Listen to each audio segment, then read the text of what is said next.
ಎಲ್ರಿಗೂ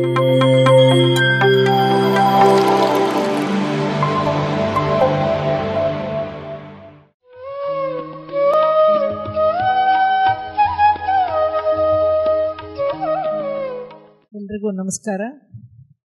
ನನ್ನ ಜೊತೆ ವೇದಿಕೆ ಹಂಚಿಕೊಂಡಿದ್ದ ಶ್ರೀಯುತ ಪ್ರಭಾಕರ್ ಅವರು ಮಾಡ್ತಾ ಇರುವಂತಹ ಸೇವೆ ಬಗ್ಗೆ ಕೇಳಿ ಬಹಳ ಆನಂದ ಆಯಿತು. ಬ್ರಹ್ಮರ್ಷಿ ಪ್ರೇಮನಾಥ್ ಸರ್ ಭಿಕ್ಷೆ ಬೇಡ್ತೀನಿ ಅಂತ ಎಲ್ಲ ಕಡೆ ಹೋಗಿ ಕೇಳ್ತಾ ಇದ್ದೀನಿ ಅಂತ ಕೇಳಿ ಪಾಪ ಈ ವಯಸ್ಸಲ್ಲಿ ಇಷ್ಟು ಕಷ್ಟಪಡ್ತಾ ಇದ್ದಾರಲ್ಲ ಅಂತ ಒಂದು ಅನ್ನಿಸ್ತು. ದಯವಿಟ್ಟು ಮುಕ್ತ ನಾವು 10 ರೂಪಾಯಿ ಕೊಟ್ಟರೆ ಅದು 100 ರೂಪಾಯಿ ಬರುತ್ತೆ ಅನ್ನೋದು ಸತ್ಯ ಅನ್ನೋದು ನನ್ನ ಜೀವನದಲ್ಲೂ ಗೊತ್ತಾಗಿದೆ. ಹಾಗಾಗಿ ದಯವಿಟ್ಟು ಅದು ಅವರಿಗೆ ಒಂದು ಸಹಕಾರವನ್ನು ಕೊಡಿ, ನೀವು ಪುಣ್ಯನ ಗಳಿಸಿ ಅಂತ ಹೇಳ್ತಾ ನನಗೆ 15 ನಿಮಿಷದ ಕಾಲಾವಕಾಶ ಕೊಟ್ಟಿದ್ದಾರೆ. ನಾನು 1997ರಲ್ಲಿ ಪತ್ರಿ ಸರ್ ಅವರು ಮೈಸೂರಿಗೆ ಬಂದು ಒಂದು ದಿನದ ವರ್ಕ್ಶಾಪು ನಾದಬ್ರಹ್ಮ ಸಂಗೀತ ಸಭಾದಲ್ಲಿ ಮಾಡಿದ್ರು. ನಾನು ನನ್ನ ಮಗಳ ಅನಾರೋಗ್ಯ, ಅವಳು ಪಡ್ತಾ ಇದ್ದಿದ್ದ ಕಷ್ಟ, ನನ್ನ ಅನಾರೋಗ್ಯ, ಆರ್ಥಿಕ ಸಮಸ್ಯೆ ಇದೆಲ್ಲ ಸೇರಿ ಆಧ್ಯಾತ್ಮಕ್ಕೆ 1995ರಲ್ಲಿ ಪರಿಚಯ ಆದೆ. ಹಲವಾರು ರೀತಿಯ ಔಷಧೇತರ ಚಿಕಿತ್ಸಾ ಪದ್ಧತಿಗಳಾದ ಅಕ್ಯುಪ್ರೆಷರು, ಮ್ಯಾಗ್ನೆಟೋಥೆರಪಿ, ಕಲರ್ ಥೆರಪಿ, ಹಿಪ್ನೋಸಿಸ್ಸು, ಕ್ಲಿನಿಕಲ್ ಹಿಪ್ನೋಸಿಸ್ ಇವೆಲ್ಲ ಕಲ್ತ್ಕೊಂಡೆ. ಯಾಕೆಂದರೆ ಅನಾರೋಗ್ಯ ಅಷ್ಟಿತ್ತು ನನಗೆ. ಕಾಸ್ಮಿಕ್ ಹೀಲಿಂಗಲ್ಲಿ 4 ಡಿಗ್ರಿ ಮಾಡಿಕೊಂಡೆ. ಅಲ್ಲಿ ನನ್ನ ಕೊಲಿಗಾಗಿ ಇನ್ಕಮ್ ಟ್ಯಾಕ್ಸ್ ಕಮಿಷನರ್ಸ್ ಇಬ್ಬರು, ನರಸಿಂಹಪ್ಪ ಮತ್ತು ಪ್ರಕಾಶ್ ಅಡ್ನೂರ್ ಅನ್ನೋರು ನನ್ನ ಕಾಸ್ಮಿಕ್ ಹೀಲಿಂಗಲ್ಲಿ ಕ್ಲಾಸ್ಮೇಟ್ಸ್ ಆಗಿದ್ದರು. ಅವರು ನರಸಿಂಹಪ್ಪನವ್ರು ಬಂದು ಹೇಳಿದ್ರು, ನಾಳೆ ದಿವಸ ಆಂಧ್ರದಿಂದ ಒಬ್ಬರು ಬರ್ತಾ ಇದ್ದಾರೆ ಸ್ವಾಮಿ, ಒಂದು ದಿವಸದ ಧ್ಯಾನ ಶಿಬಿರ ಇದೆ, ಅದಕ್ಕೆ ನೀನು ಬಾ, ನಾಳೆ ಅಟೆಂಡ್ ಮಾಡಬೇಕು ಅಂದರು. ನಾನು ಹೇಳಿದೆ, ಇಷ್ಟೊಂದು ಕಲ್ತಿದ್ದೀನಿ, ಕಲ್ತಿರೋದನ್ನೇ ಅಭ್ಯಾಸ ಮಾಡ್ಕೊಳಕ್ಕಾಗಲ್ಲ, ಅಂಥದ್ರಲ್ಲಿ ಹೊಸದಾಗಿ ಕಲ್ತ್ಕೋತಾ ಸುಮ್ಮನೆ ಸೇರಿಸ್ಕೊಳ್ಳೋದ್ರಲ್ಲಿ ಏನು ಪ್ರಯೋಜನ, ನಾನು ಬರಲ್ಲ. ನಾನು ಇಲ್ಲ ನಿನ್ನನ್ನು 4 ಡಿಗ್ರಿ ಅವರೂ ಮಾಡಿದ್ರು ನನ್ನ ಜೊತೆ, ನೀನು ತುಂಬಾ ಇಂಟ್ರೆಸ್ಟ್ ಇಟ್ಟು ಕಲ್ತ್ಕೋತೀಯ, ಕಲ್ತಿದ್ದ ನೀನು ಇಟ್ಕೊಳ್ಳಲ್ಲ, ಎಲ್ರಿಗೂ ಹಂಚ್ತೀಯ, ನೀ ಖಂಡಿತ ಬರಲೇಬೇಕು, ಅದಕ್ಕೇನು ಫೀಸ್ ಇಲ್ಲ, ಹಾಗೆ ಬಾ ನೀನು ಅಂತ ಕೇಳಿದ್ರು. ನಾನು ಅಷ್ಟೊತ್ತು ಕಾಲ ಟ್ವಿನ್ ಹಾರ್ಟ್ ಮೆಡಿಟೇಷನ್ನು, ಅಲ್ಟ್ರಾವೈಲೆಟ್ ಮೆಡಿಟೇಷನ್ ಎಲ್ಲ ಕಲ್ತ್ಕೊಂಡು ಪ್ರಾಕ್ಟೀಸ್ ಮಾಡ್ತಾ ಇದ್ದೆ 1 ವರ್ಷದಿಂದನೂ. ನನಗೇನು ಅಂಥ ಲಾಭ ಅಂತ ಆಗಿರಲಿಲ್ಲ. ಆದರೆ ಈ ಒಂದು ಪತ್ರಿ ಸರ್ ಅವರು ಧ್ಯಾನದ ಶಿಬಿರಕ್ಕೆ ಹೋಗೋಕ್ಕೆ ಇಷ್ಟ ಇರಲಿಲ್ಲ ನನಗೆ. ಸೊ ಅವರು ಇನ್ಕಮ್ ಟ್ಯಾಕ್ಸ್ ಕಮಿಷನರ್ಸ್ಗೆ ಇಲ್ಲ ಅಂತ ಹೇಳೋಕ್ಕಾಗದೆ ಬಲವಂತವಾಗಿ ಹೋದೆ. 4 ಸೆಷನ್ನು ಧ್ಯಾನ ನಡೀತು. ಮೊದಲನೇ ಸೆಷನಲ್ಲಿ ನಂಬಿಕೆಯಿಂದ ಹೋಗಿಲ್ಲ, ನನಗೆ ಬೇಕು ಅಂತ ಹೋಗಿಲ್ಲ, ಕಣ್ಣೇ ಮುಚ್ಚಲಿಲ್ಲ. 2ನೇ ಸೆಷನ್ ಆಯಿತು, ಆ ಕಣ್ಣು ಮುಚ್ಚದೆ ಚೆನ್ನಾಗಾಯಿತು. 3ನೇ ಸೆಷನ್ನು 4ನೇ ಸೆಷನ್ನಲ್ಲಿ ಆಧ್ಯಾತ್ಮಿಕ ಅನುಭವಗಳಾಯಿತು ನನಗೆ. 3rd ಐ ಎಕ್ಸ್ಪೀರಿಯನ್ಸ್ ಆಯಿತು. ಆಮೇಲಿಂದ ಆಸ್ಟ್ರಲ್ ಟ್ರಾವೆಲ್ ಆಯಿತು. ನಾವು ಆಸ್ಟ್ರಲ್ ಟ್ರಾವೆಲ್ ಬಗ್ಗೆ ಕಾಸ್ಮಿಕ್ ಹೀಲಿಂಗಲ್ಲಿ ಕಲ್ತಿದ್ವಿ, ಆದರೆ ಪ್ರಾಕ್ಟಿಕಲ್ ಪಾರ್ಟ್ ಗೊತ್ತಿರಲಿಲ್ಲ. ಅಲ್ಲಿ ಆಸ್ಟ್ರಲ್ ಟ್ರಾವೆಲ್ ಆಯಿತು. ಆದರೆ ಅಷ್ಟೊತ್ತಿಗಾಗಲೇ ನನಗೆ 3 ಆಪ್ರೇಷನ್ ಆಗಿ 4ನೇ ಆಪ್ರೇಷನ್ನು ಗರ್ಭಕೋಶ ಜಾರಿದ್ದರಿಂದ ಆಪ್ರೇಷನ್ ಆಗಬೇಕು ಅಂತ ಹೇಳಿದರು. ಒಂದು ಪ್ಯಾಂಫ್ಲೆಟ್ ಕೊಟ್ಟರು ಆ ಶಿಬಿರದಲ್ಲಿ, ಧ್ಯಾನದಿಂದ ಶಾರೀರಿಕ ಮಾನಸಿಕ ಆರೋಗ್ಯ ಸಿಗುತ್ತೆ ಅಂತ. ಹಾಗಾದ್ರೆ ನಂದು ಪ್ರಾಬ್ಲಮ್ ಸಾಲ್ವ್ ಆಗುತ್ತಾ ಅಂತ ಟೀಗೆ ಆಚೆ ಬಂದರೆ ಪತ್ರಿ ಸರ್ ಹಿಡ್ಕೊಂಡು ಪ್ರಶ್ನೆ ಕೇಳೋದು, ಊಟಕ್ಕೆ ಬಂದರೆ ಹೋಗಿ ಕೇಳೋದು, ಸಾಯಂಕಾಲ ಟೀ ಕೇಳೋದು, ಹೋಗಿ ಕೇಳ್ತಿದ್ದೆ. ಧ್ಯಾನದಿಂದ ಆರೋಗ್ಯ ಅಂತಿದ್ದೀರಲ್ಲ, ನನಗಿರೋ ಪ್ರಾಬ್ಲಮ್ ಏನು ಗೊತ್ತಾ, ನನಗೆ ಗರ್ಭಕೋಶ 4ನೇ ಡಿಗ್ರಿ ಜಾರಿದೆ, ಅದು ಹೋಗುತ್ತಾ ನಿಮ್ಮ ಧ್ಯಾನದಲ್ಲಿ? ಆಗ ನನ್ನ ಧ್ಯಾನ ಆಗಿರಲಿಲ್ಲ, ಅದು ನಿಮ್ಮ ಧ್ಯಾನದಲ್ಲಿ ಹಿಂದೆ ಎಸ್ ಎಸ್ ಎಸ್ ಎಸ್ ಅಂತ ಹೇಳಿದ್ರು. ಇಂಪೇಷಂಟಾಗಿ ಹೇಳಿದ್ರು. ಕೊನೆಯ ಸಲ ಹೋಗಿ ತಿರುಗಿ ಕೇಳಿದೆ, ನಾನು ಹೇಳ್ತಾ ಇರೋದು ಫಿಸಿಕಲ್ ಆಗಿ ಇರೋ ಪ್ರಾಬ್ಲಮ್ಮು ನಿಮ್ಮ ಧ್ಯಾನದಲ್ಲಿ ಹೋಗುತ್ತಾ ಅಂತ ಕೇಳ್ತಾ ಇದ್ದೀನಿ ಹಿಂದೆ. ಚೆನ್ನಾಗಿ ಬೈದ್ರು. ನಾನು ಕಣ್ಬಿಟ್ಬಿಟ್ಟು ಇದೇನು ಭ್ರಮೇನ ಏನು ಅಂತ ಕಣ್ಬಿಟ್ಟು ನೋಡಿದೆ, ಏನೂ ಇಲ್ಲ. ಕಣ್ಬಿಟ್ಟು ತಿರುಗಿ ಕಂಟಿನ್ಯೂ ಆಯಿತು. ಆಗ ನಂಗೆ ಅನ್ನಿಸ್ತು, ಈ ಧ್ಯಾನದಲ್ಲಿ ಏನೋ ವಿಶೇಷ ಇದೆ, ನಾನು ಅದನ್ನು ಅಲ್ಪವಾಗಿ ಮಾತಾಡ್ಬಿಟ್ಟೆ, ನಾನು ಖಂಡಿತ ಇದರಲ್ಲಿ ಸಾಧ್ಯ ಆಗ್ಬೋದು ಅಂತ ಧ್ಯಾನಕ್ಕೆ ಶುರು ಮಾಡಿದೆ. ಆವತ್ತು ಶುರು ಮಾಡಿದಳು, ನಿಲ್ಲಿಸಲೇ ಇಲ್ಲ. ನನಗೆ 25 ವರ್ಷದಿಂದ ಮೈಗ್ರೇನ್ ತಲೆನೋವಿತ್ತು. ನಾನು ಲಿಸ್ಟ್ ಮಾಡಿದ್ರೆ ಒಂದು 10-12 ಏಲ್ಮೆಂಟ್ಸು ನನಗೆ. ಸರಿ, ಧ್ಯಾನ ಶುರು ಮಾಡಿಕೊಂಡು ನನಗೇ ಗೊತ್ತಿಲ್ದಂಗೆ 4-5 ತಿಂಗಳಲ್ಲಿ ತಲೆನೋವು ಹೊರಟೋಯ್ತು. ದಿನಕ್ಕೆ 4 ಕೊನೆಲ್ಲು ಡಾರ್ಟ್ ಅನ್ನೋ ಮಾತ್ರೆಗಳನ್ನು ತಗೋತಾ ಇದ್ದೆ. ವೆಹಿಕಲ್ ಓಡಿಸುವಾಗಲೂ ಬಹಳ ಕಷ್ಟಪಡ್ತಾ ಇದ್ದೆ. ತಲೆನೋವು ಹೊರಟೋಯ್ತು. ನನ್ನ ಕೊಲಿಗೊಬ್ಳು ವಿಜಯ ಅಂತನ್ನೋರು, ಚಂದ್ರಶೇಖರ್ ಅನ್ನೋರು ಕೂಡ ಜೊತೆಲಿ ಹೋಗಿ ಪತ್ರಿ ಸರ್ ಅವ್ರದ್ದು ಶಿಬಿರ ಅಟೆಂಡ್ ಮಾಡಿದ್ವಿ. ಅವ್ರನ್ನ ಕೇಳಿದೆ ನಾನು, ನೀನು ಬಾ ಇಬ್ರು ಹೋಗಿ ಕಲ್ತ್ಕೊಳ್ಳೋಣ ಅಂತ. ಅವಳು 6 ತಿಂಗಳಲ್ಲಿ ಅವಳಿಗೆ ಆಸ್ತಮಾ ಪೂರ್ತಿಯಾಗಿ ವಾಸಿ ಆಯಿತು. ಯಾಕೆಂದರೆ ಆಸ್ತಮಾ ಸುಲಭವಾಗಿ ವಾಸಿ ಆಗಲ್ಲ, ಅವಳಿಗೆ ವಾಸಿ ಆಯಿತು. ನನಗೆ ಮೈಗ್ರೇನ್ ತಲೆನೋವು ವಾಸಿ ಆಯಿತು. ನಾವಿಬ್ರು ಡಿಸೈಡ್ ಮಾಡ್ಕೊಂಡ್ವಿ, ಏನಾದರೂ ಆಗಲಿ ಈ ಧ್ಯಾನದಲ್ಲಿ ಏನೋ ವಿಶೇಷತೆ ಇದೆ, ಆಧ್ಯಾತ್ಮಿಕವಾಗಿ ಏನೇನಾಗುತ್ತೆ ನನಗೆ ಗೊತ್ತಿಲ್ಲ, ಪ್ರತಿ ಶನಿವಾರ ನಾವೆಲ್ಲ ಮೀಟ್ ಮಾಡಿಬಿಟ್ಟು ಅವ್ರ ಯಜಮಾನರು ವಿಜಯ ನಾನು 3 ಜನನು ಪ್ರತಿ ಶನಿವಾರ ಬ್ಯಾಂಕ್ ಮುಗಿಸ್ಕೊಂಡು ಹೋಗಿ ಧ್ಯಾನ ಮಾಡೋದು ಮಾಡಿಬಿಟ್ಟು ಥರ್ಡ್ ಡೇ ಎಕ್ಸ್ಪೀರಿಯನ್ಸ್ ಅಂದ್ರೆ ಏನು, ನಾನೇನ್ ನೋಡ್ತಾ ಇದ್ದೀನಿ ನೀನೇನ್ ನೋಡ್ತಾ ಇದೀಯ ಅಂತ ಈ ತರ ಎಲ್ಲ ಏನೋ ಒಂದು ನಮ್ದೇ ಆದ ಒಂದು ಪ್ರಯೋಗ ಮಾಡ್ತಾ ಮಾಡ್ತಾ ಥರ್ಡ್ ಡೇ ತುಂಬಾ ಚೆನ್ನಾಗಿ ಆಕ್ಟಿವೇಟ್ ಆಯ್ತು. ಪತ್ರಿ ಸರ್ ನಾವು ಮೈಸೂರಿನವ್ರು ಆಸಕ್ತಿ ತೋರಿಸಿದ್ವಿ ಅಂತ 5 ಜನ ಸೇರ್ಬಿಟ್ಟು ಪಿರಮಿಡ್ ಆಧ್ಯಾತ್ಮಿಕ ಸಂಸ್ಥೆ ಅಂತ ಮೈಸೂರು ಅಂತ ಶುರು ಮಾಡಿದ್ವಿ. ಪ್ರತಿ ಶನಿವಾರ ಭಾನುವಾರ ಸೇರ್ತಾ ಇದ್ವಿ. ಪತ್ರಿ ಸರ್ ಅವ್ರನ್ನ ತಿರುಗಿ ಕರ್ಸೋಣ ಅಂತ ಕೇಳಿದ್ರು. ಆಯ್ತು ಕರ್ಸೋಣ ಅಂದ್ರು. ಅವ್ರು ಆದ್ಮೇಲೆ ಪ್ರತಿ ತಿಂಗಳು ಹುಣ್ಣಿಮೆ ಧ್ಯಾನಕ್ಕೆ ಬರಕ್ ಶುರು ಮಾಡಿದ್ರು. ನಮ್ಗೆ ಕೆಲಸಗಳು ಕೊಡ್ತಾ ಇದ್ರು, ಟಾಸ್ಕ್ ಕೊಡ್ತಾ ಇದ್ರು, ಒಂದು ಲೈಬ್ರರಿ ಮಾಡಿ ಅಂತ ಹೇಳಿದ್ರು. ಈ ತರ ಅವರ ಮಾರ್ಗದರ್ಶನದಲ್ಲಿ ಸುಮಾರು ನನಗೆ 100ಕ್ಕೂ ಹೆಚ್ಚು ಅನುಭವ ಆಗಿರ್ಬೋದು. ಇವತ್ತು ನನಗೆ ಕೊಟ್ಟಿರೋ ಕಾಲಾವಕಾಶದಲ್ಲಿ ಒಂದು 2-3 ಅಪರೂಪದ ಅನುಭವವನ್ನು ಹೇಳಕ್ ಇಷ್ಟಪಡ್ತೀನಿ. ಗರ್ಭಕೋಶ ಜಾರಿತ್ತಲ್ಲ, ನಾನು ಧ್ಯಾನ ಹೇಳ್ಕೊಟ್ಟು ಯಾವಾಗ ತಲೆನೋವು ವಾಸಿ ಆಯ್ತೋ ಎಲ್ರಿಗೂ ಧ್ಯಾನ ಹೇಳ್ಕೊಡೋಕೆ ಶುರು ಮಾಡಿ ಮಾಡಿ ಮಾಡಿ ನನಗಿದ್ದ ಕಾಯಿಲೆ ತೊಂದರೆಗೆ ನಾನು ಬೇಗ ಸತ್ತೋಗ್ತೀನಿ ಅನ್ಕೊಂಡು 1000 ಜನಕ್ಕೆ ನಾನು ಸಾಯೋ ಅಷ್ಟರಲ್ಲಿ ಧ್ಯಾನ ಹೇಳ್ಕೊಟ್ಬಿಡ್ಬೇಕು ಅಂತ ಟಾರ್ಗೆಟ್ ಹಾಕೊಂಡೆ. 1000 ಆಯ್ತು, ಸಾಯಲೇ ಇಲ್ಲ. 10,000 ಅಂತ ಹಾಕೊಂಡೆ, 10,000ನ ಆಗೋಯ್ತು. ಅಂದ್ರೆ ಧ್ಯಾನದಿಂದ ನಂಗೆ ಆರೋಗ್ಯ ಸಿಗ್ತಾ ಇದೆ, ಇಂಪ್ರೂವ್ ಆಗ್ತಾ ಇದೆ ಅಂತ ಗೊತ್ತಾಗ್ಲೇ ಇಲ್ಲ ನನಗೆ. ಒಟ್ಟಲ್ಲಿ ಧ್ಯಾನ ಹೇಳ್ಕೊಡ್ಬೇಕು, ತಲೆನೋವು ವಾಸಿ ಆಗುತ್ತೆ ಅಂತಾನೆ ಹೇಳ್ತಾ ಎಲ್ರಿಗೂ ಧ್ಯಾನ ಹೇಳ್ಕೊಡ್ತಾ ಶುರು ಮಾಡಿದೆ. ಹಂಗಾಗಿ ನನಗೆ ಧ್ಯಾನ ಪ್ರಚಾರದಲ್ಲಿ ಜ್ಞಾನ ಪ್ರಸಾರದಲ್ಲಿ ತುಂಬಾ ತೊಡಕೊಂಡಿದ್ದರಿಂದ ನನ್ನ ಗರ್ಭಕೋಶದ ಸಮಸ್ಯೆ ಮರ್ತೋಯ್ತು ನನಗೆ. 4 ವರ್ಷ ಆದ್ಮೇಲೆ ಇದ್ದಕ್ಕಿದ್ದಾಗೆ ಮತ್ತೆ ಸಿವಿಯರ್ ಬ್ಲೀಡಿಂಗ್ ಎಲ್ಲ ಶುರುವಾದಾಗ ಪತ್ರಿ ಸರ್ನ ಫಸ್ಟ್ ಡೇ ಕೇಳಿದ್ನಲ್ಲ, ಆ ಪ್ರಶ್ನೆ ಜ್ಞಾಪಕಕ್ಕೆ ಬಂತು. ಧ್ಯಾನದಿಂದ ಆರೋಗ್ಯ ಸಿಗುತ್ತೆ ಅಂದ್ರು, ನಾನು ದಿನಾ ಧ್ಯಾನ ಮಾಡ್ತಾ ಇದ್ದೀನಿ, ಆದ್ರೆ ಗರ್ಭಕೋಶ ಜಾರಿರೋದು ಹಾಗೆ ಇದೆ, ಈಗ ಬ್ಲೀಡಿಂಗು ಶುರುವಾಯ್ತಲ್ಲ, ಹಾಗಾದ್ರೆ ಧ್ಯಾನದಿಂದ ವಾಸಿ ಆಗಲ್ವಾ ಇದು ಅಂತ. ಪತ್ರಿ ಸರ್ ಇದ್ದಿದ್ರೆ ಕೇಳ್ಬೋದಾಗಿತ್ತು ಅಂತ ನಾನು ಮನ್ಸಲ್ಲಿ ಅನ್ಕೊಂಡೆ.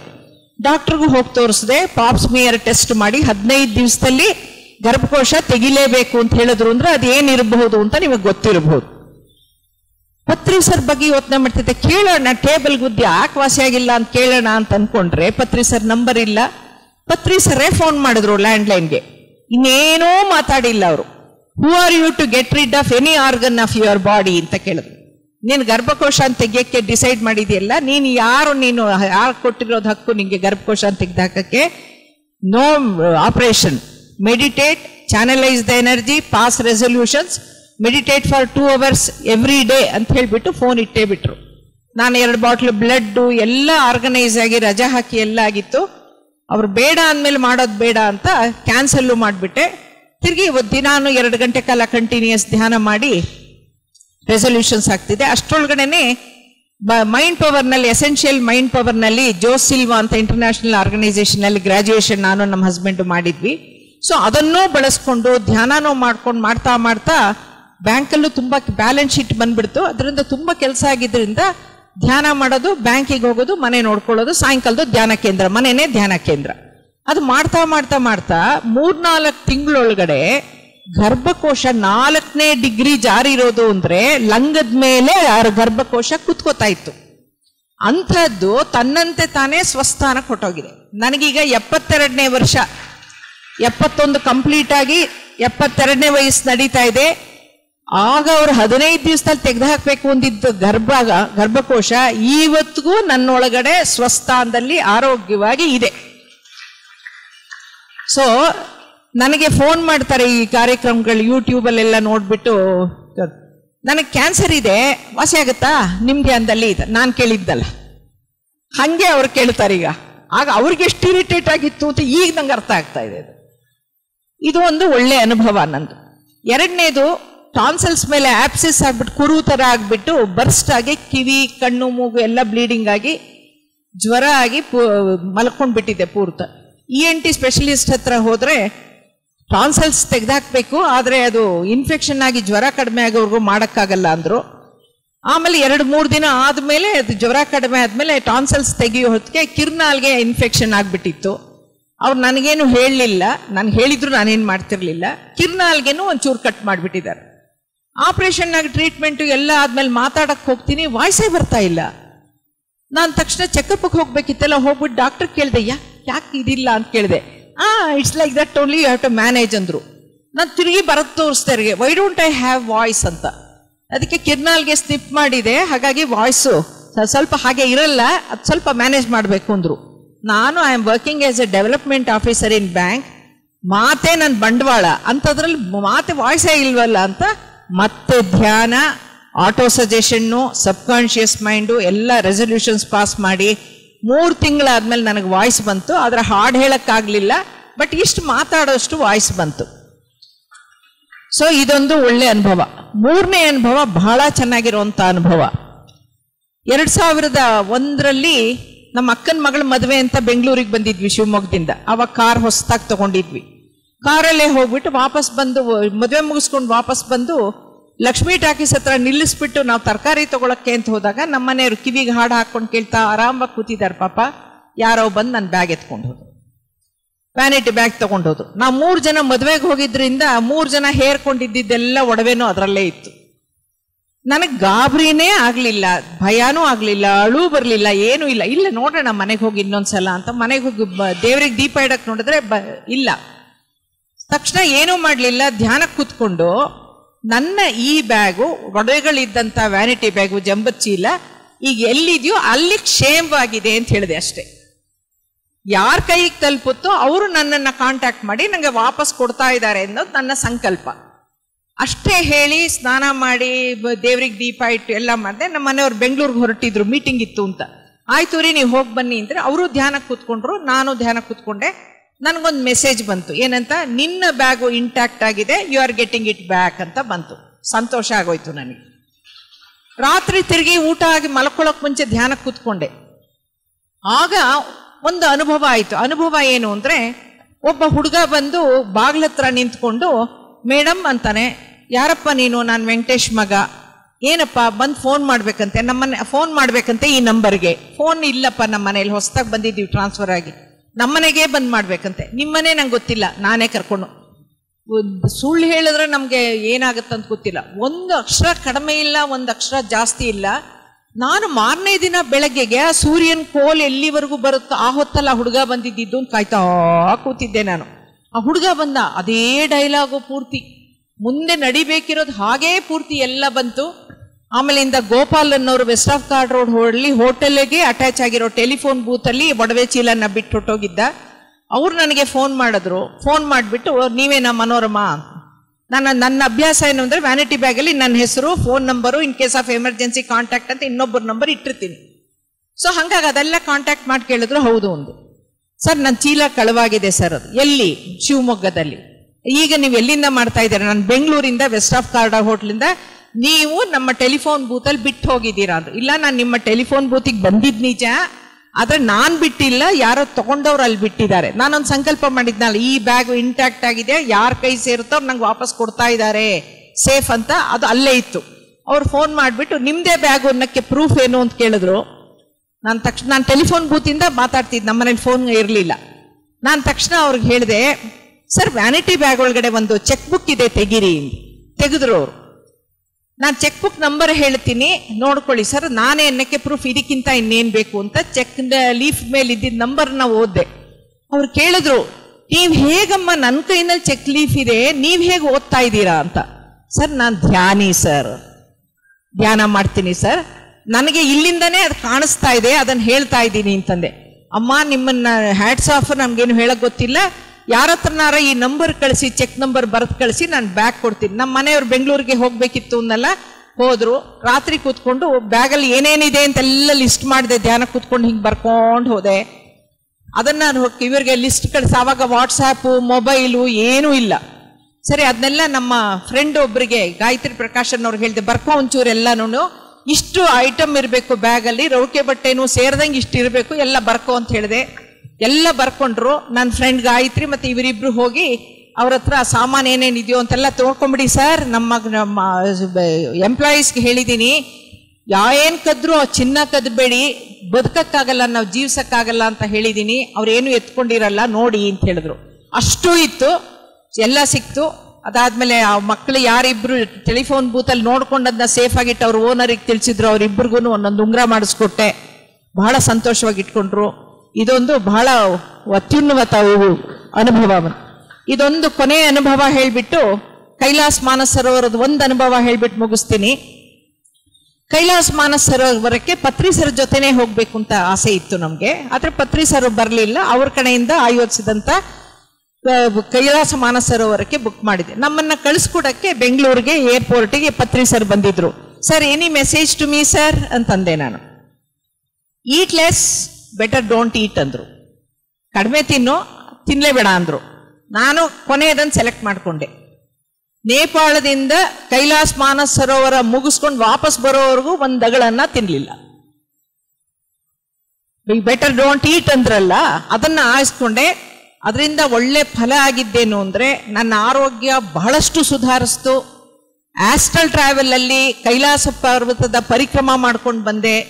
ನನಗೇನು ನಮ್ಮ ಗೈಡ್ ಇದ್ದವರು ನೀವು ಆಹಾರನೇ ತಿಂತಾ ಇಲ್ಲ, ನಿಮ್ಮನ್ನು ಪರಿಕ್ರಮಕ್ಕೆ ಕಳಿಸಲ್ಲ ಅಂದ್ರು. ಅದರಿಂದ ನನಗೇನು ಲಾಸ್ ಆಗಲಿಲ್ಲ. ಥರ್ಡ್ ಐ ಎಷ್ಟು ಬ್ಯೂಟಿಫುಲ್ ಆಗಿ ಓಪನ್ ಆಗಿತ್ತು ಅಂದ್ರೆ ಮಾನಸ ಸರೋವರದಿಂದ ನೇಪಾಳಕ್ಕೆ ಬರೋವರೆಗೂ ಈ ಕಣ್ಬಿಟ್ಟಾಗ ಏನೇನು ಹೇಗೆ ಕಾಣುತ್ತೋ ಕಣ್ಮುಚ್ಚಿದಾಗ್ಲೂ 100% ಹಂಗೆ ಕಾಣುತ್ತೆ. ಸೊ ಆ ಒಂದು ಅನುಭವನ ಕೇಳಿ ಪೇಪರ್ನವರು ಅನ್ಕಾಮನ್ ಪೀಪಲ್ ಅಂತ ಒಂದು ದೊಡ್ಡ ಆರ್ಟಿಕಲ್ಲೇ ಮಾಡಿಬಿಟ್ರು, ನಂದು ನಮ್ಮ ಮನೆಯವ್ರದ್ದು ಸೇರಿಸ್ಬಿಟ್ಟು. ಅದಾದ್ಮೇಲೆ ನನಗೆ ಬಂದಿದ್ದೆಲ್ಲ ಏನ್ ಗೊತ್ತಾ, ಒಂದು 60-70 ಇಮೇಲು ಫೋನು ಬಂದಿದ್ದೆಲ್ಲ ನಂದು ಕಂಪ್ಯೂಟರ್ ಕಳವಾಗಿದೆ, ನಂದು ಗಡಿಯಾರ ಕಳವಾಗಿದೆ, ಅದು ಎಲ್ಲಿದೆ ಅಂತ. ಆಮೇಲೆ ಪತ್ರಿ ಸರ್ ಕೇಳಿದೆ, ಏನ್ ಸರ್ ಇದು, ನಂದು ಒಂದು ಅಂದ್ರೆ ನಮ್ಮ ಫ್ರೆಂಡ್ ಅವರು ತಾಯಿ ತಂದೆ ಟೂರ್ ಹೋದವರು ಬರ್ಲಿಲ್ಲ ಅಂತ ಅವ್ರ ಮಗಳು ಗಾಬರಿ ಪಟ್ಕೊಂಡು ಹೇಳಿದಾಗ ನಾನು ಹೇಳಿದೆ, ಯಾವ ಗಾಡಿಯಲ್ಲಿ ಹೋಗಿದಾರಮ್ಮ ಗೊತ್ತಾ ನಿನಗೆ ಅಂದ್ರೆ ನಂಗೆ ಅಷ್ಟು ಗೊತ್ತಿಲ್ಲ ಅಂದ್ಲು. ನಾನೇ ನೋಡ್ತೀನಿ ಬಿಡು ಅಂತ ಕೂತ್ಕೊಂಡು ಅಲ್ಲೇ ನೋಡಿ, ಓ ಈ ಗಾಡಿ ನಂಬರ್ ಹಸಿರು ಗಾಡಿ ಅಲ್ವಾ, ಬರ್ತಾ ಇದಾರೆ ಕಣೋ, ಅವ್ರ ಮನೆ ತಲುಪ್ತಾ ಇದಾರೆ ನೋಡು ಅಂತ ಹೇಳಿದೆ. ಮನೆ ತಲುಪಿದ್ರು. ಈ ವಿಚಾರ ಇಂಡಿಯನ್ ಎಕ್ಸ್ಪ್ರೆಸ್ ಅವ್ರಿಗೆ ಗೊತ್ತಾಗ್ಬಿಟ್ಟು ಅನ್ಕಾಮನ್ ಪೀಪಲ್ ಅಂತ ದೊಡ್ಡ ಆರ್ಟಿಕಲ್ ಮಾಡಿಬಿಟ್ರು, ಬರೀ ಕಳ್ತನದ ವಿಚಾರ. ಮೂಡ್ಗೆರೆಯಿಂದ ಒಬ್ರು ಜೆಂಟ್ಸ್ ಒಬ್ರು ಮನೆ ಬಿಟ್ಟು ಹೊಟ್ಟೋಗಿದ್ರು. ಅವ್ರದನ್ನ ನಮ್ಮ ಧ್ಯಾನಿ ಬಹಳ ಕ್ಲೋಸ್ ಆಗಿರೋರು ಕೇಳಿದ್ರು ಅಂತ ನಾನು ಕಣ್ಮುಚ್ಕೊಂಡು ನೋಡ್ಬಿಟ್ಟು ಅವ್ರು ಈಗ ಎಲ್ಲಿದ್ದಾರೆ, ಯಾವ ಆಶ್ರಮದಲ್ಲಿದ್ದಾರೆ ಬೆಂಗಳೂರಲ್ಲಿ ಅಂತ ಹೇಳ್ಬಿಟ್ಟೆ. ಅದು ದೊಡ್ಡ ಗಲಾಟೆ ಆಗೋಯ್ತು. ಆಮೇಲೆ ಪತ್ರಿ ಸರ್ಗೆ ಬಂದಿದ್ರು ಹೇಳಿದ್ದಕ್ಕೆ ಅವ್ರು ಹೇಳಿದ್ರು, don't use your third I experience for others. ನಿಮ್ಮ ಮನೆಯಲ್ಲೇ ನೀವೇನೇ ಕಳೆದು ಹೋದ್ರು ನೋಡ್ಕೊಳ್ಬೇಕಿದ್ರು ಕೂಡ ಯಾರಿಗೂ ಹೇಳಕೂಡ್ದು, ಅದನ್ನ ಆಧ್ಯಾತ್ಮಿಕವಾಗಿ ಬೆಳೆಯಕ್ಕೆ ಮಾತ್ರ ಬಳಸಬೇಕು, ಯಾವ ಕಾರಣಕ್ಕೂ ಯಾರಿಗೂ ಏನು ಅದನ್ನ ಹೇಳಬಾರ್ದು ಅಂತ ಹೇಳಿದ್ರು. ಹಾಗಾಗಿ ಆವತ್ತಿಂದ ಯಾರಿಗೂ ಏನು ಹೇಳಲ್ಲ. ಆ ಥರ ತೀರ ಸಮಯ ಬಂದ್ರೆ ನಾನು ನೋಡ್ಕೋತೀನಿ, ಬಟ್ ಬೇರೆ ಥರದಲ್ಲಿ ಅವ್ರು ಗೈಡ್ ಮಾಡ್ತೀನಿ ಎಲ್ಲಿದೆ ನೋಡ್ಕೊಳ್ಳೋಕೆ ಅಂತ. ಬಟ್ ನೀವು ಯಾರು ಇವಾಗ ಹೇಳಿದೆ ಅಂತ ನನಗೆ ಫೋನ್ ಮಾಡಿ ಎಲ್ಲಿದೆ ಅಂತ ಕೇಳಬೇಡಿ, ನಾವು ಯಾರಿಗೂ ಹೇಳಲ್ಲ ಅಂತ ಹೇಳ್ತಾ ಇಷ್ಟು ಸಮಯ ನನಗೆ ಕಾಲಾವಕಾಶ ಕೊಟ್ಟರು ಅಂತ ಹೇಳಿ ಆದಂತ 100 ಅನುಭವದಲ್ಲಿ ಕೆಲವು ಅನುಭವಗಳನ್ನು ಹೇಳಿದ್ದೀನಿ. ಧ್ಯಾನ ಪತ್ರಿ ಸರ್ ಇನ್ನೊಂದು ಕೊನೆಯದು ಒಂದು ಹೇಳ್ಬಿಡ್ತೀನಿ. ಎಲ್ಲೇ ಪತ್ರಿ ಸರ್ ಬಂದ್ರೆ ಕನ್ನಡ, ತೆಲುಗು ಮತ್ತೆ ಇಂಗ್ಲಿಷಲ್ಲಿ ಮಾತಾಡಿದ್ರೆ ನಾನು ಟ್ರಾನ್ಸ್ಲೇಟ್ ಮಾಡಕ್ಕೆ you have to come there ಅಂತ ಯಾವಾಗ್ಲೂ ಆರ್ಡರೇ ಅವರು. ನಂಗೆ ಯಾವತ್ತೂ ಮೆತ್ತಿಗೆ ಹೇಳೇ ಇಲ್ಲ ಗುದ್ದಿದ್ದಾರೆ ಬೆನ್ ಮೇಲೆ, ಇಲ್ಲ ಕೆನ್ನೆಗೆ ಹೊಡೆದಿದ್ದಾರೆ, ಬರೀ ಬೈದೇ ಹೇಳಿರೋದು. ಹೊಸಪೇಟೆದಲ್ಲಿ ಕಮ್ ದೇರ್ ಓಕೆ ಅಂದ್ರು, ಆಯ್ತು ಅಂತ ಹೋದೆ. ಟ್ರಾನ್ಸ್ಲೇಷನ್ ಮಾಡಿದೆ, ಬಹಳ ಖುಷಿ ಆಯ್ತು ಅವ್ರಿಗೆಲ್ಲ. ಭೇಷ್ ಅಂದ್ರು ಎಲ್ಲ. ಇನ್ನೂ ವೇದಿಕೆ ಬಿಟ್ಟು ಎಳೆದಿಲ್ಲ ಅಷ್ಟರಲ್ಲಿ ನಾನೊಂದು ಪೂಜೆ ಬಗ್ಗೆ ಒಂದು ಪ್ರಶ್ನೆ ಕೇಳಿದೆ. ತೆಗೆದು ಕೆನ್ನೆಗೆ ಹೊಡೆದ್ಬಿಟ್ರು, ಸ್ಟೇಜ್ ಮೇಲೆ ಹೊಡೆದ್ಬಿಟ್ರು. ಇನ್ನು ಜನ ಹೋಗೇ ಇಲ್ಲ. ನನಗೆ ತುಂಬಾ ಅಳು ಬಂದ್ಬಿಟ್ಟು ದಡ ಅಂತ ಹೇಳ್ಬಿಟ್ಟು ರೂಮಲ್ಲಿ ಹೋಗ್ಬಿಟ್ಟು ಅಳ್ತಾ ಕೂತಿದ್ದೆ. ಒಂದು 10 ನಿಮಿಷ ಆದ್ಮೇಲೆ ಬಂದು, still you are weeping, weep ಅಂದ್ರು. ಸರಿ, ನಾನು ಸುಮ್ಮನೆ ಅಂತ ತುಂಬಾ ದುಃಖ ಆಗ್ಬಿಡ್ತು, ನಂಗೆ ಎಲ್ರೂ ಮುಂದೆ ಹೊಡೆದ್ಬಿಟ್ರಲ್ಲ ನನಗೆ ಅಂತ. ಆಮೇಲೆ ಅವ್ರು ಹೇಳುತ್ತಾ, C from today you are open to the cosmos, you can contact anybody anywhere, okay, I will give you a task. ಏನ್ ಟಾಸ್ಕು? ಪೂಜೆ ಬಗ್ಗೆ ಅಲ್ವಾ ನಿಮ್ ಪ್ರಶ್ನೆ ಕೇಳಿದ್ದು? ಪಿರಮಿಡ್ ಮಾಸ್ಟರ್ಸ್ ಎಲ್ಲ ಪ್ರಶ್ನೆ ಕೇಳೋ ಹಂಗಿಲ್ಲ, ಅವರೆಲ್ಲ ಆನ್ಸರೇ ಮಾಡಬೇಕು ಅಂತ ಹೇಳ್ಬಿಟ್ಟು ಹೇಳಿದ್ರು. ಪೂಜೆಗೂ ಧ್ಯಾನಕ್ಕೂ ಉಪಾಸನೆಗೂ ವಿಪಸನಕ್ಕೂ ಇರೋ ಡಿಫರೆನ್ಸ್ ಏನು ಅಂತ 2 ದಿನ ಟೈಮ್ ಕೊಡ್ತೀನಿ. ಧ್ಯಾನದಲ್ಲಿ ತಿಳ್ಕೊಂಡು, ಯಾವುದೋ ಪುಸ್ತಕ ಅಲ್ಲ, ಧ್ಯಾನದಲ್ಲಿ ತಿಳ್ಕೊಂಡು ನನಗೆ ತಲುಪಿಸ್ಬೇಕು, ಅದ್ರ ಬಗ್ಗೆ ಒಂದು ಆರ್ಟಿಕಲ್ ಮಾಡಬೇಕು ಅಂತ ಹೇಳಿದ್ರು. ಒಂದು 28-30 ಡಿಫರೆನ್ಸಸ್ ಬಂತು ನನಗೆ ಧ್ಯಾನದಲ್ಲಿ. ಬೆಳಗ್ಗೆ ನನ್ನ ಮಗಳು ಬಂದು ಮಾತಾಡ್ಸಕ್ ಬಂದ್ಲು. ನಮ್ಮ ಮನೇಲಿ ತುಂಬಾ ಕೋಆಪರೇಷನ್, ಧ್ಯಾನ ಮಾಡ್ತಾ ಇದ್ರೆಲ್ಲ. ಹಿಂಗಂದೆ ತಕ್ಷಣ ಅವಳು ಹೊಟ್ಟೋದ್ಲು. ಯಾರು ಡಿಸ್ಟರ್ಬ್ ಮಾಡ್ಲಿ, ಯಾಕಂದ್ರೆ ಧ್ಯಾನದಲ್ಲಿ ಬಂದಿರೋದೆಲ್ಲ ಸ್ಟಾಕ್ ಕೂತಿದ್ದಾರೆ, ಬರೀಬೇಕಲ್ಲ ನಾನು. ಅದೆಲ್ಲ ಬರೆದು ಮುಗಿಸೋವರೆಗೂ ಯಾರು ನನಗೆ ಡಿಸ್ಟರ್ಬ್ ಮಾಡಲಿಲ್ಲ. ಮಾಡಿ ಸರಿಗೆ ತೋರಿಸ್ದೆ, ಫಸ್ಟ್ ಕ್ಲಾಸ್ ಆಗಿದೆ ಅಂದ್ರು. ಇನ್ನೂ ಕೆಲವು ಮಾಹಿತಿಗಳನ್ನು ಕೊಟ್ಟರು. ಆಮೇಲೆ ನಾನು ಇನ್ನೂ ಏನಿರಬಹುದು ಆಧ್ಯಾತ್ಮಿಕವಾಗಿ ನಮ್ಮ ಗ್ರಂಥಗಳಲ್ಲಿ ಅಂತ ಹುಡ್ಕೊಂಡು ಇವತ್ತಿನ ದಿವಸ ಮಹಾವತಾರ್ ಟಿವಿ ಮೂಲಕ ಉಪಾಸನೆಗೂ ವಿಪಸನಕ್ಕೂ ಇರೋ ವ್ಯತ್ಯಾಸ ಅಂತ 68 ವ್ಯತ್ಯಾಸಗಳಿರುವಂಥ ಯೂಟ್ಯೂಬ್ ಇದೆ. ಹಾಗಾಗಿ ನೋಡಿ ಅದನ್ನ, ಇದರಲ್ಲಿ ಲಾಜಿಕಲ್ ಆಗಿ ನಾವು ಇದು ಅರ್ಥಗರ್ಭಿತವಾಗಿ ನಮ್ಮ ಇದು ಗ್ರಂಥಗಳೇನು ಹೇಳುತ್ತೆ ಅನ್ನೋದೆಲ್ಲ ಇರೋದ್ರಿಂದ ಯಾಕೆ ಪತ್ರಿ ಸರ್ ಪೂಜೆ ಮಾಡಬೇಡಿ ಧ್ಯಾನ ಮಾಡಬೇಕು ಅಂತ ಹೇಳ್ತಾ ಇದ್ರು ಅನ್ನೋದನ್ನ ನಮ್ಗೆ ಅರ್ಥ ಆಗುತ್ತೆ ಅಂತ ಹೇಳ್ತಾ, ಇಷ್ಟು ಪೇಷನ್ಸ್ ಇಂದ ನೀವು ವಿಚಾರಗಳನ್ನ ತಿಳ್ಕೊಂಡ್ರಿ. ಯೂಟ್ಯೂಬಲ್ಲಿ 115 ಯೂಟ್ಯೂಬ್ ಇದೆ ನಂದು, ದಯವಿಟ್ಟು ನೋಡಿ. ಜ್ಞಾನ ಹಂಚ ಪ್ರಯತ್ನ ಅಷ್ಟೇ, ಇದು ಇನ್ನೇನು ಇಲ್ಲ. Thank you, thank you, thank you. PMC Kannada channel ಅನ್ನು ಲೈಕ್ ಮಾಡಿ, ಶೇರ್ ಮಾಡಿ, ಸಬ್ಸ್ಕ್ರೈಬ್ ಮಾಡಿ ಮತ್ತು ಮಾಡಿಸಿ. ಎಲ್ಲರಿಗೂ ಧನ್ಯವಾದಗಳು.